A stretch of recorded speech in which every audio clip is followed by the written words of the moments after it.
뉴욕 증시가 상승세로 마감을 했습니다. 중국의 경기 부양책에 대한 기대감, 그리고 미국의 경제 지표들이 모두 양호하게 발표가 됐고요. 또 연준의 의사록이 공개가 됐는데 이 부분도 시장에 크게 부담이 될 것이 없다라고 이야기가 되어 있습니다. 일단은 경제적인 지원, 경제적인 정책에 대해서 기대감들이 계속해서 나오고 있다는 이야기인데, 여기에 대한 이야기들 자세하게 풀어서 알려드리도록 하겠습니다. 자, 신종 코로나19의 확산에 따른 중국의 성장률이 6% 달성이 힘들 것이다. 우리가 알고 있는 이야기지만 일각에서는 5% 달성도 힘들 것이다, 이런 얘기가 나오고 있습니다. 현재 중국의 상황이 감염자 수가 줄어들고 있다고는 합니다만 여전히 상황이 좋지 않기 때문에 경제적인 부분에서의 타격이 클 것으로 생각되고 있습니다.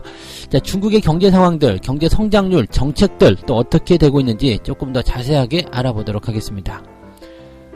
한진칼 경영 분쟁에 대한 내용들이 굉장히 좀 뜨겁습니다. 여기에서 최근에 반도건설이 한진칼의 지분을 4.59%나 추가적으로 매입을 하게 되면서 아주 경영권 분쟁에 대한 부분이 불에 타듯이 활활 타오르고 있습니다. 자, 한진칼의 주가 흐름도 그에 따라서 계속적인 어떤 흐름들을 보일 것으로 생각되고 있는데요. 자, 한진칼과 관련된 경영 분쟁 이야기들 조금 더 알아보도록 하겠습니다.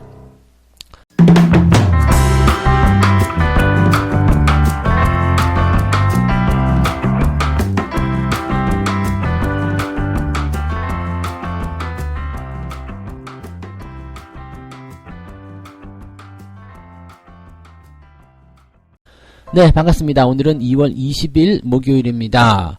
오늘은 날씨가 조금 따뜻해진다라는 얘기가 있습니다. 일단 봄이 시작이 됐기 때문에 뭔가 계절적인 변화가 좀 있어야 되겠죠. 최근에 갑자기 좀 추워져서 이게 봄인가 겨울인가 또 갑자기 좀 착각을 하시는 분들도 좀 계셨을 것 같아요. 이렇게 날씨가 갑자기 변화가 되면은 몸에 좀 이상 신호가 오시는 분들도 굉장히 많거든요. 최근 같은 때는 또 이런 전염병과 관련된 부분이 있기 때문에 각별히 더 유의를 많이 하고 계실 거라 생각하는데, 자, 이렇게 무언가 악재 상황이 있다거나 뭔가 조심해야 될 상황이 있다 그러면 사람들이 더 몸을 사리게 되죠. 더 몸을 사리게 되면서 병원균들, 그냥 보통 때는 주의하지 않아서 생길 수 있었던 그런 작은 병들도 이제는 걸리지 않는 경우들이 많이 있습니다. 그래서 오히려 이제 이런 악재들을 통해서 시장의 어떤 면역 체계라든지 그런 것도 좀 탄탄해지는 그런 기회를 우리 같이 보시면 좋을 것 같아요. 이렇게 일상생활에서 나타나는 병뿐만 아니라 이 시장도 마찬가지라고 보시면 되는 거죠. 그래서 시장이 계속 이렇게 뭔가 악재를 통해서 계속 끌어내려지는 모양새가 만들어진다거나 그러면 여기에서 반대적인 그런 대응책들이 나타나게 되어 있습니다. 시장이 완전히 붕괴될 것이 아니라면 여기에 대해서 대응책들이 반드시 나올 거고 또 그에 대한 어떤 회복세, 그런 것들이 연결되게끔 되어 있습니다. 그러니까 시장을 믿고 흐름을 믿고 추세를 믿고 이렇게 가시는 것이 굉장히 좋겠죠. 자, 뉴욕 증시는 일단 상승세를 보였습니다. 긍정적이라고 봐도 되겠죠. 긍정적인 포인트가 일단 나타났다라고 보시면 될 것 같은데, 증시 상황을 보게 되시면 특별하게 부담될 것이 없습니다. 일단 상승 출발을 해서 상승세로 마감이 됐습니다.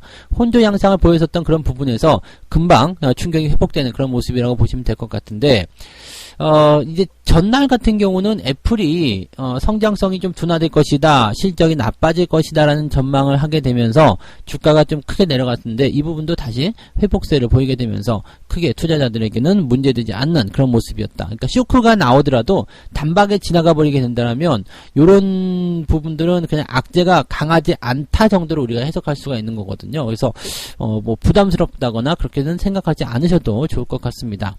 자, 일단 중국의 경기 부양책에 대한 이야기들이 좀 나오고 있는데 이 내용들은 조금 이따가 또 다시 설명을 좀 드리게 하겠습니다만, 최근에 이제 중국 관영통신, 이제 신화, 이런 주요 외신에 따르게 되면 중국 당국은 물류 또는 기업들의 사업 정상화를 위한 노력을 강화하겠다라고 이야기했다고 합니다.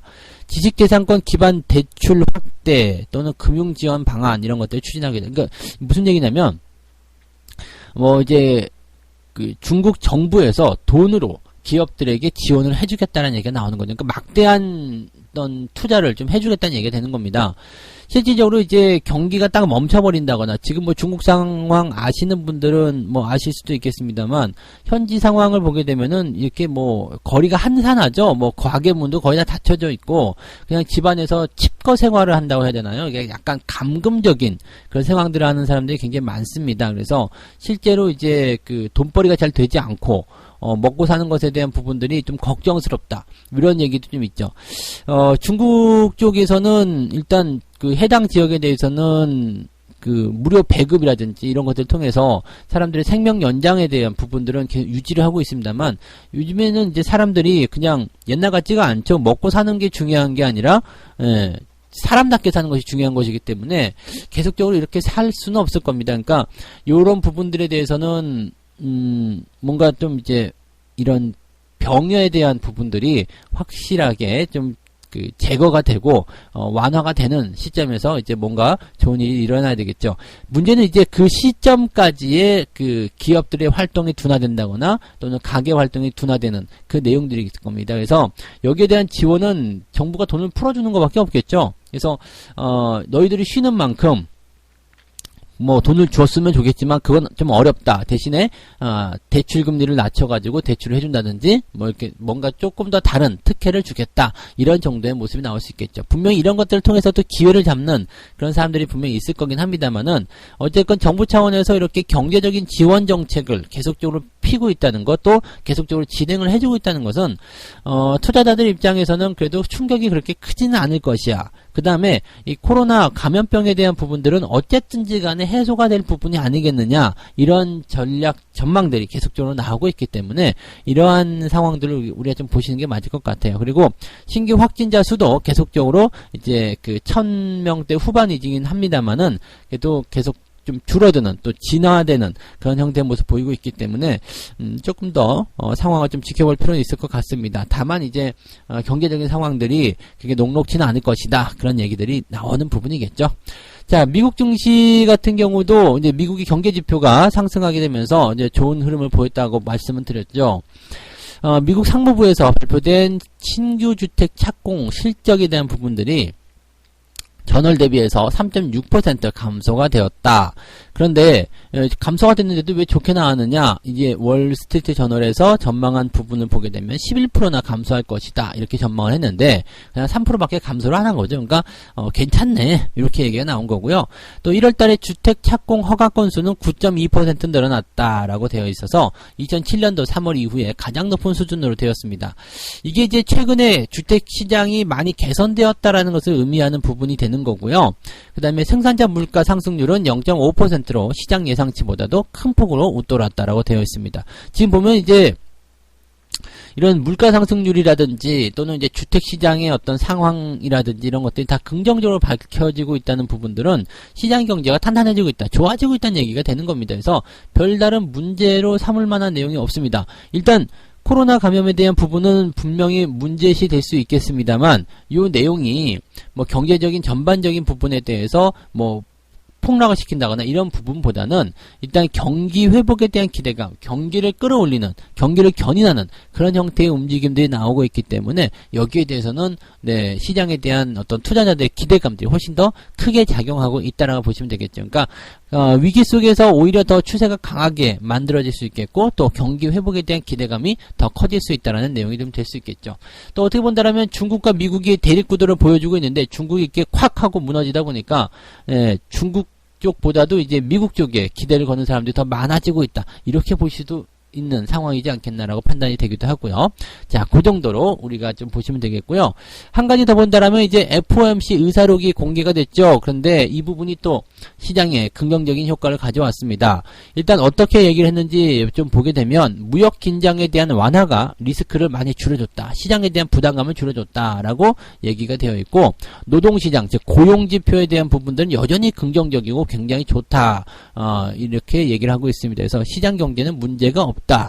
그 다음에 뭐 코로나 리스크에 대한 부분은 주시하고 있는 상황이긴 합니다만, 현재의 통화정책은 적절한 수준이기 때문에 전혀 문제될 게 없고, 금융 시스템도 탄력적으로 유지하고 있다. 있다. 그래서 경제는 적절한 성장을 계속해서 하게 될 것이다 라고 이야기를 하고 있습니다.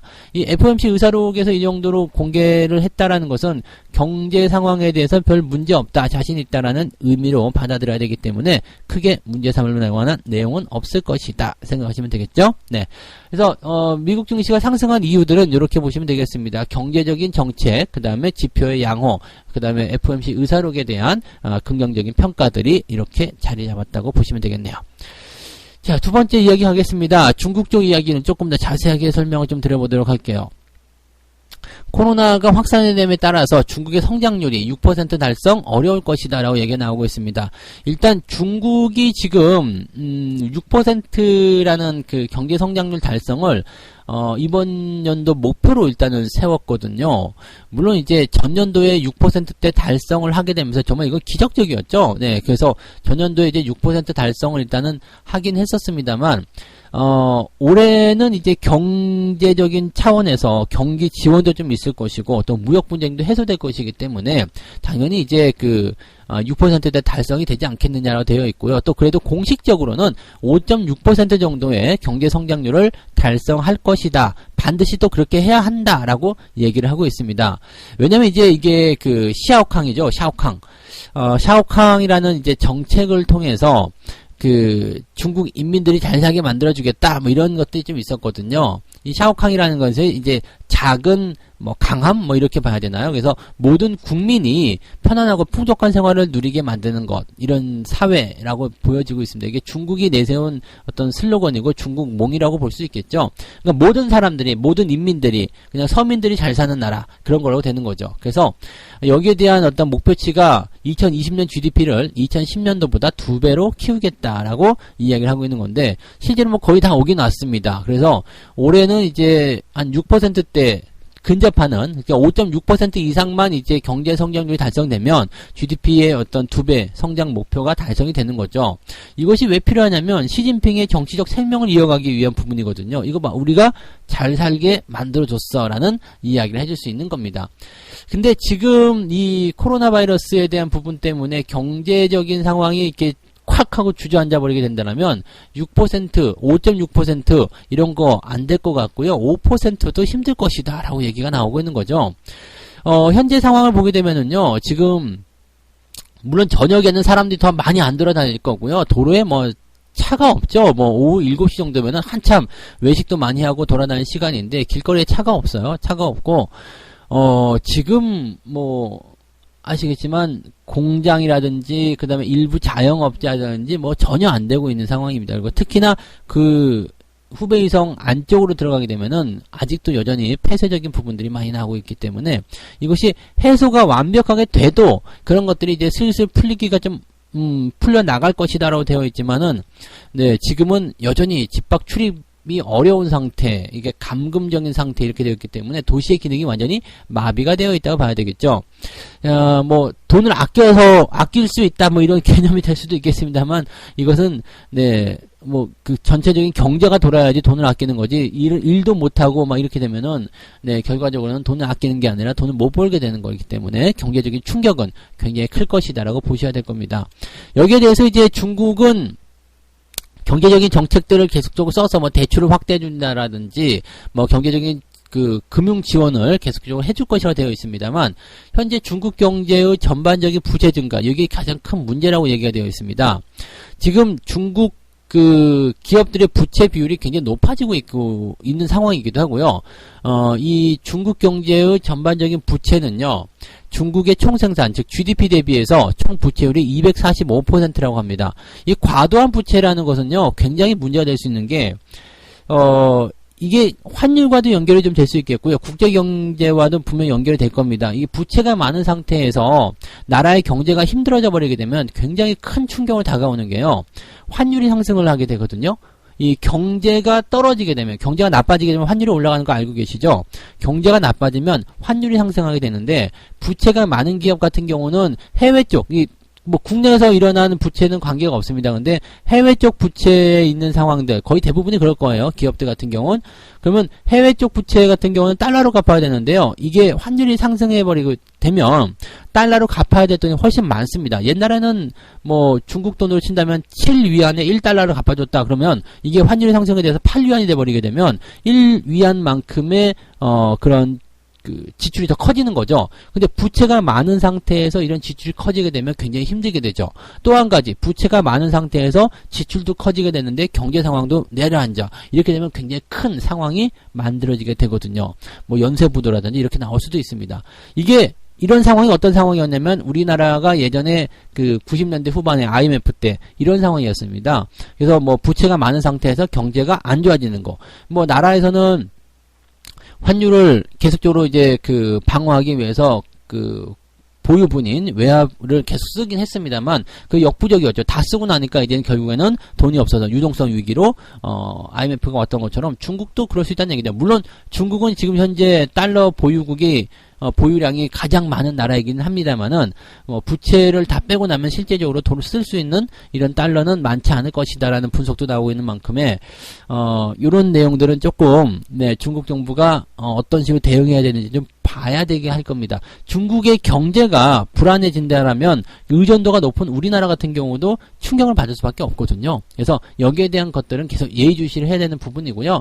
중국에 대한 의존도는 계속 낮춰야 될 겁니다. 그 부분은 뭐 지속적으로 말씀드리고 있지만 중국에 대한 의존도를 계속 낮춰놔야지 이런 외부적인 충격에서 계속 벗어날 수 있다는 것을 우리가 꼭 알아야 될 겁니다. 그래서 뭐 계속적으로 이제 중국과의 관계라든지 또는 뭐 일본과의 관계 뭐 좋게 하는 것은 좋겠습니다만 의존도를 너무 높여서는 안 된다는 거 꼭 말씀을 드리고 싶네요. 네.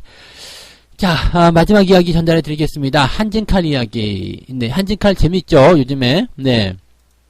재미는 있는데, 일단 방향성 결정이 됐죠. 지금, 원래는 이제 조현아 부사장 쪽으로 뭐 이명희 고문이라든지 조현민 전무라든지 이렇게 들어갈 것이라고 되어 있었는데, 이 부분이 이제 조현아 부사장만 따로 떨어져 나가고, 조원태 회장과 이명희 고문, 그 다음에 조현민 전무는 이렇게, 일가족이 이렇게 붙어 있는 상태고요. 그 다음에 뭐, 델타 항공이라든지 카카오라든지 이런 우호 세력들이 붙어서 실질적으로 이제 38%에 달하는 그런 지분율을 확보를 했습니다. 여기다 이제 조현아 부사장하고 KCGI 해서 이제 주주연대라고 해서 이제 붙어 있는 상태인데 여기다가 이제 반도건설이 들어왔죠. 반도건설이 들어왔는데 이 반도건설이 이제 최근에 조현아 부사장 쪽으로 이렇게 붙어 있는 상태이긴 한데요. 최근에 이제 조현태 회장 쪽으로의 지분이 높아지게 되면서 이제 차이가 좀 많이 벌어졌어요. 그래서 이번에는 그냥 조원태 회장이 그쪽으로 그냥 밀고 나가겠구나, 이쪽으로 되겠구나라는 일단 분석은 나왔습니다. 근데 갑자기 반도건설이 지금 지분을 확보를 더 하게 됐어요. 그래서 지금 한 5일 동안 270만 주를 매수했다고 합니다. 270만 주를 매수하게 돼서 지분율은 약 4.6% 정도 추가 매수를 하게 된 건데요. 금액적으로 치면은 1350억 가량이 된다고 합니다. 그래서 이 반도건설이 이 정도 물량을 사들인 이유는 뭘까? 실제적으로 이제 이번 주총에서 뭔가 의결권을 행사하기 위해서는 올해 매수한 거는 의미가 없거든요. 왜냐면 작년에 이미 지분을 확보해 놨어야지 그걸 가지고서 이제 싸움이 붙는 건데 의결권이 없잖아요. 일단 주주 명배가 폐쇄된 시점에서 이제 기준일을 딱 정해놨기 때문에 그 전에 있었던 걸로만 이제 싸움이 돼야 되는 건데 지금 하는 것은 무슨 얘기냐? 지금 뭐 무슨 얘기인데? 지금 뭐하러 사는데? 이런 얘기가 나올 수 있거든요. 근데 그럼에도 불구하고 지금 지분을 계속 확대하고 있는 이유는 뭐냐면 임시주총을 노리고 있다는 얘기죠. 왜냐면 이제 이쪽 세력이 더 커지게 됐다. 이렇게 됐을 경우에는 임시주총을 통해 가지고 향후에 이제 또다시 공격적으로 들어올 수 있다는 얘기가 되는 겁니다. 그래서 이런 행보들이 이제 향후에 경영 참여 방침을 발표하는 이런 조현아 부사장 측에 지금 20일 날이 그러니까 오늘이네요. 오늘 여의도에서 조현아 부사장 측이 이제 향후 경영 참여 방침을 밝힐 것이다라고 얘기가 되어 있는데 이렇게 되면 이제 불이 조금 더 커질 수 있겠다라고 될 수가 있겠고요. 전쟁하겠다 이런 얘기나 마찬가지라고 보시면 되겠습니다. 이렇게 나눠져 있는 상태라서 지금 이렇게 된다면 장기전으로 들어갈 수 있다는 얘기가 나옵니다. 그래서 한진칼에 대한 이런 지분 싸움이 더 강해질 것이다라는 얘기가 지금 나오고 있는 거죠. 주주들 입장에서 본다라면은 누가 사실은 뭐 대장을 해먹어도 상관없을 것 같아요. 그 나물에 그 밥이 아니겠나 이 생각이 들긴 하겠습니다만 누가 주주가 돼서 뭘 어떻게 하든지 간에 물론 내부적인 정책들은 달라질 수 있겠습니다만 다들 무리를 한 번씩 빚었던 사람들이기 때문에 누가 경영자로 앉아있든지 간에 뭐 우리랑은 네, 큰 관련이 없을 것 같고요. 뭐 이미지가 뭐 얼마나 많이 개선될런지 모르겠습니다만 네, 그런 부분에서 기대감을 가지는 것은 많지 않죠. 다만 우리가 원하는 것은 뭐예요? 한진칼에 대한 지분 경쟁이 일어났을 때 이 상황이 주가의 상승으로 연결될 수 있다라는 부분이 아니겠나 생각합니다. 그래서 싸움은 너희들이 하고 거기에 대한 수혜는 내가 보겠다. 뭐 이런 식으로 보셔도 될 것 같아요. 또 기업들이 이렇게 경영 싸움을 하게 되면은요 주주들에게 또 이제 그 좋은 인식을 주기 위해서 막 그 좋은 정책들을 많이 펴는 경우들이 많이 있습니다. 그래서 그런 것들을 좀 기대해 볼 필요도 있을 것 같아요. 대한항공이 달라졌어요. 뭐 이렇게 나올 수도 있겠죠. 근데 많은 분들이 착각하는 것 중에 하나가요. 대한항공의 주식을 사서는 그다지 재미가 없을 거예요. 왜냐면 이 지분 싸움은요 대장을 잡아야 되잖아요. 항상 뭔가 이제 큰 싸움이 있더라도 장군을 잡든지 두목을 잡아야 되거든요. 그러니까 여기서 두목은 누구냐면 한진칼이라는 얘기입니다. 한진칼이 지주회사의 개념이기 때문에 한진칼의 주가가 크게 움직이는 모양새지 대한항공이나 이런 것들이 왜 안 움직이지? 라고 생각하실 이유가 전혀 없어요. 한진칼에 대한 부분으로만 해석을 하시는 게 맞다고 보시면 되는 겁니다. 그래서 한진칼의 이런 지분 경쟁 지금 당장 1달러기 끝났다고 하더라도 이 반도건설이 추가적으로 매수를 하게 되면서 장기전으로 들어가게 된다. 임시주총에 대한 부분이 전쟁으로 갈 것이다. 이렇게 나오게 되면서 추가 상승에 대한 그런 기대감들도 생기게 됐습니다. 그래서 주주 입장에서는 조금 더 추가 상승에 대한 기대감을 가지고 지켜보는 입장이 좋지 않겠느냐 이렇게 말씀을 드릴 수 있을 것 같아요. 네, 참고하시면 좋겠습니다. 자, 이렇게 해서 오늘 세 가지 이야기 전달해 드렸습니다. 뉴욕 증시가 상승세를 보였는데 여기에는 이제 중국에 대한 경기 부양책에 대한 기대감 그리고 미국의 지표가 양호했고요. FOMC의 의사록이 공개됐는데 이것도 시장에 매우 긍정적인 효과를 작용했다라고 말씀을 드릴 수 있겠습니다.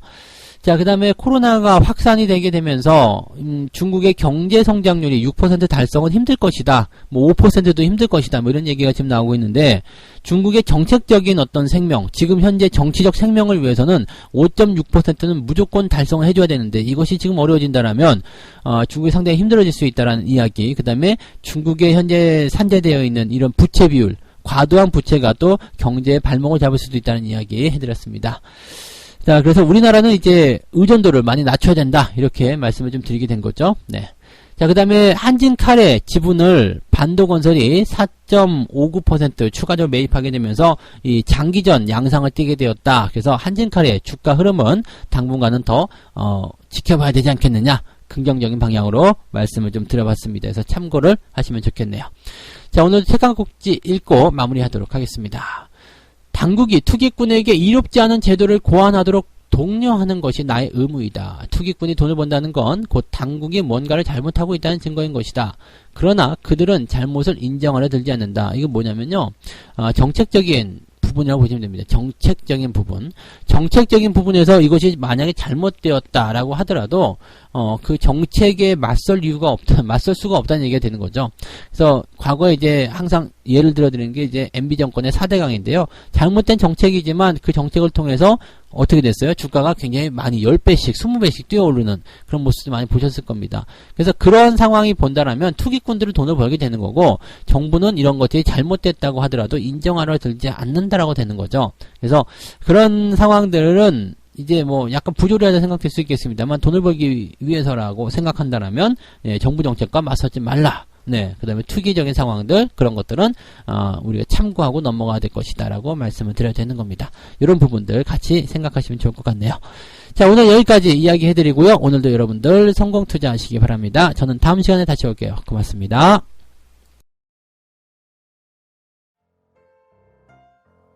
본 방송에서 제공되는 모든 정보는 투자 판단의 참고 자료이며 투자의 최종 책임은 본 방송을 이용하는 본인에게 있습니다.